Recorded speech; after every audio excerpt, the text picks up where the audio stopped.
गुरुदेव जय जय।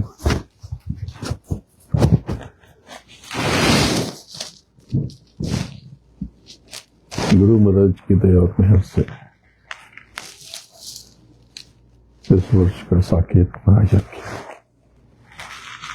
निकट दस्तक दे रहा। भारत में 25 तारीख हो चुकी है, यहाँ अमेरिका में 24 तारीख है। ठीक अगले महीने 24 तारीख को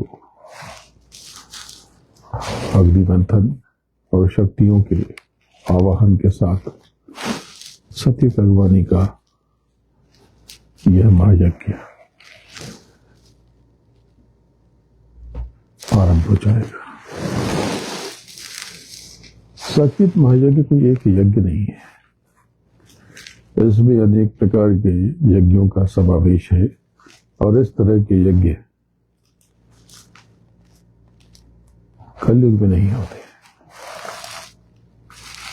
सतयुग में और त्रेता द्वापर में भी कुछ कुछ तो इसके उदाहरण मिलते हैं, लेकिन कलयुग में इस प्रकार का यज्ञ गुरु महाराज के अलावा या उनके आदेश के अलावा कहीं और परिलक्षित नहीं होता।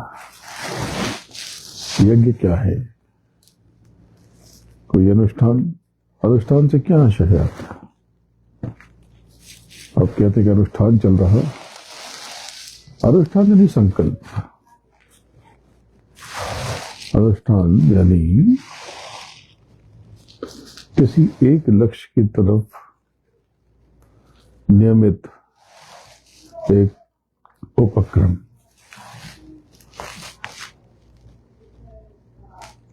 तो क्या ये उपासना है, साधना है? जप है, तप है, तप यानी तपस्या है, क्या है? उपासना तो आपको अपने भीतर जाके ही करना होगा,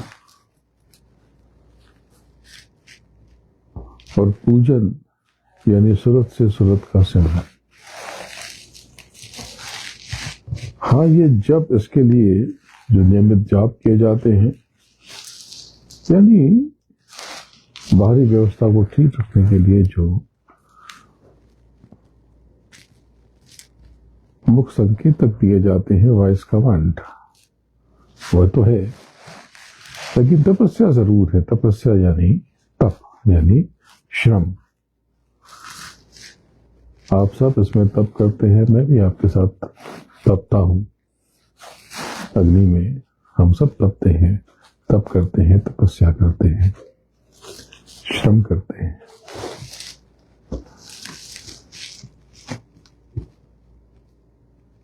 साधन से साधना बना है, किसी एक बिंदु के पीछे नियमित रूप से लग जाना, ये साधना है। तो मुख्य रूप से ये समझे कि यज्ञ कर्म है, कर्मकांड है। जैसे आप पैदल चलते हैं, तो हम पैदल चल के आप 1 घंटे में फला दूरी तक जाते हैं, लेकिन अगर आपको साइकिल दे दी जाए, उतने ही श्रम से आप उतने ही समय में ज्यादा दूरी तय कर पाएंगे। तो यहां पर कर्मों का विधान बन गया। आप जैसा करेंगे वैसा भरेंगे, ये तय कर दिया गया। तो हर खेल के कुछ नियम होते हैं ना, आप जो चाहे नियम बना ले। जैसे शतरंज में जो सैनिक होते हैं, पैदल जिसको पॉन कहते हैं, पॉन्स कहते हैं, वो पहली चाल 2 चलते हैं, उसके बाद 1-1 चलते हैं, 1-1 खाना चलते हैं। लेकिन ऊंट, घोड़ा, वजीर चाहे जितना चल लेता है, पर घोड़ा 2.5 पग चलता है। तो ये क्या है? ये एक नियम बना दिया गया। किसने बनाया? जिसने ये खेल बनाया, उसने नियम बना दिया। इसी प्रकार से विधाता यानी समय पुरुष, काल पुरुष कहते हैं जिनको, उन्होंने एक नियम बना दिया। उन्होंने एक विधान बना दिया कि कर्म का आपको फल मिलेगा, अब ये कर्म करिए। जैसे कि पहले तो क्रिकेट में 5 दिन के खेल होते थे, उसके पश्चात 1 दिन का हो गया, फिर अभी आधे दिन का खेल हो गया। इसी प्रकार से ये नियम बनते चले गए। तो किसने बनाया? जो अथॉरिटी है, जो नियम नियंत्रक हैं, नियम बनाने वाले, उन्होंने बना दिया। जिनके अधीन है खेल, उन्होंने कर दिया। जिसके ऊपर दारोमदार है, तो विधाता के ऊपर दारोमदार है ये वो अपना देश कैसे चलाएं, अपना राज्य कैसे चलाएं। तो जिनको हम ईश्वर कहते हैं, जिनको हम समय पुरुष कहते हैं, काल पुरुष कहते हैं, निर्जन ब्रह्म कहते हैं, जिनको हम खुदा कहते हैं, जिनको हम सन ऑफ गॉड कहते हैं, उन्होंने नियम बना दिया आपके लिए, सबके लिए।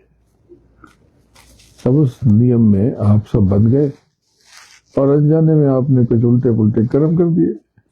जैसे पता नहीं है कि मोबाइल में क्या दबाने से क्या होता है, तो कई बार उल्टा पुल्टा दब जाता।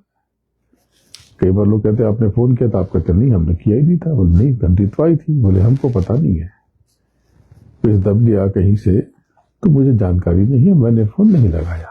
और फोन तो लग गया, कॉल तो उठ गई और वो चार्ज हो गई। इसी प्रकार से ऐसे बहुत से कर्म हैं जो आप कर बैठते हैं। आपकी नियत, मंशा, इच्छा नहीं होती, लेकिन फिर भी कर्म तो हो जाते हैं। तो ढेरों कर्मों से आप दब गए, उल्टे पुल्टे कर्मों से आप फंस गए और चिल्लाने लगे, कराने लगे, गुहार करने लगे, फरियाद करने लगे। तब महापुरुषों को, संतों को, सदगुरु को दया आई और उन्होंने आपको कर्म की ये तकनीक सिखाई। ये कर्म की तकनीक क्या है कि आपने जो किया है वो तो आपको भरना ही है। जो आपने किया है आपको चुकाना ही है, लेकिन बदले में कुछ और इकट्ठा हो जाए जिससे आप ज्यादा देर तक उसको झेल पाओ, आपको झेलने की ताकत मिल जाए। जैसे आपने किसी से 50 लाख कर्जा ले लिया तो आपको चुकाना ही है, आप करें क्या? चिल्लाने लगे तो ये कर्जा तो कटेगा नहीं। तो महापुरुषों ने एक पद्धति बताई कि जिससे आप 1 करोड़ कमा लो तो 50 लाख का कर्जा चुका दोगे। यही कर्मकांड है। तो ये यज्ञ कर्मकांड है। सत्य की अगवानी के लिए ये यज्ञ हो रहा। सत्युग जोगी सर्वज्ञानी, सत्युग में अपार सुख, अपार आनंद। तो जब कर्मों का विधान है तो सुख और आनंद कहां से आएगा? ये इनसे ही आएगा। कर्मकांड और कर्मों पर नियंत्रण रखकर। कर्मकांड की आवश्यकता सिर्फ इसलिए है कि जो आपने पिछला कर दिया उसको आप भोग नहीं पाते, चल जाते हो और मालिक की दया भी बटोर नहीं पाते। तो फिर वो मालिक, वो रहमान, रहम दिल आपके ऊपर दया करता है और फिर आपको, आपके लिए एक व्यवस्था बनाता है। बस यही है। तो कभी भी अगर आप समझ जाएं तो बड़ा अच्छा है। तो सत्युग भगवानी का यह भायज्ञ, उसकी तैयारी निचले स्तर पर चल रही।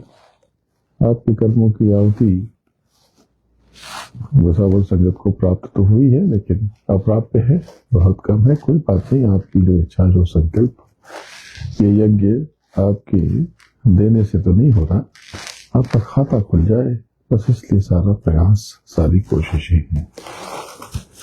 तो मैं अगले हफ्ते यज्ञ की पुण्य भूमि पर पहुंचाऊंगा। अभी मैं टेक्सास में हूँ, अमेरिका का टेक्सास प्रांत। तो उसका ये बड़ा कारोबारी शहर है ह्यूस्टन। अभी यहाँ पर हूँ।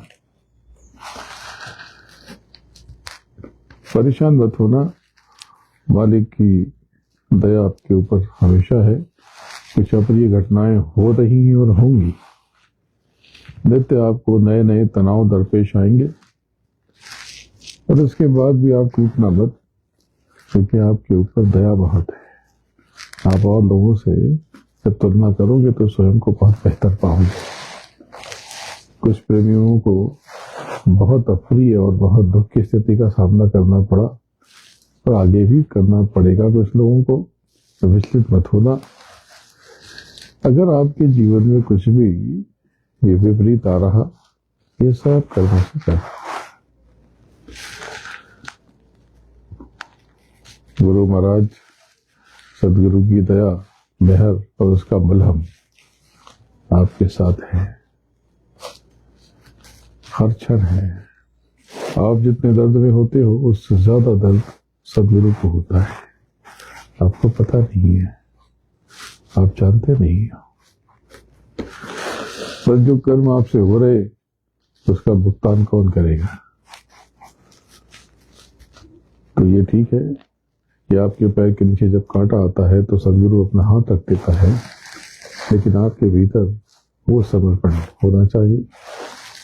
अब माँ बाप में समर्पण है, लेकिन अगर संतान में नहीं है तो संतान को तो अपना कर्मों का बोझा वो सब तो आएगा, लेकिन मालिक की नजर वहां पर भी है। कुछ भी प्रिय या प्रिय होता है, उसकी संभाल के लिए सदगुरु हमेशा उपस्थित और मौजूद रहता है। मैं आप सबको बहुत याद करता रहता हूँ। समय भयंकर आने वाला, ये तो कुछ नहीं। मैं तो कहता था कि पीड़ा बहुत आएगी, दर्द बहुत मिलेगा, अभी कुछ नहीं है। आगे संसार में देखना कि संसार कैसे कराहता है, कैसे चित्कार करता है, कैसी कैसी उलझने और परेशानियां आती। अभी तो आपने कुछ देखा नहीं है, आगे बहुत सारी विपरीत परिस्थितियों का सामना करना पड़ेगा। सहज रहें, सतर्क रहें, कर्मों को लेकर चौकन्ने रहें, सेवा खूब करें।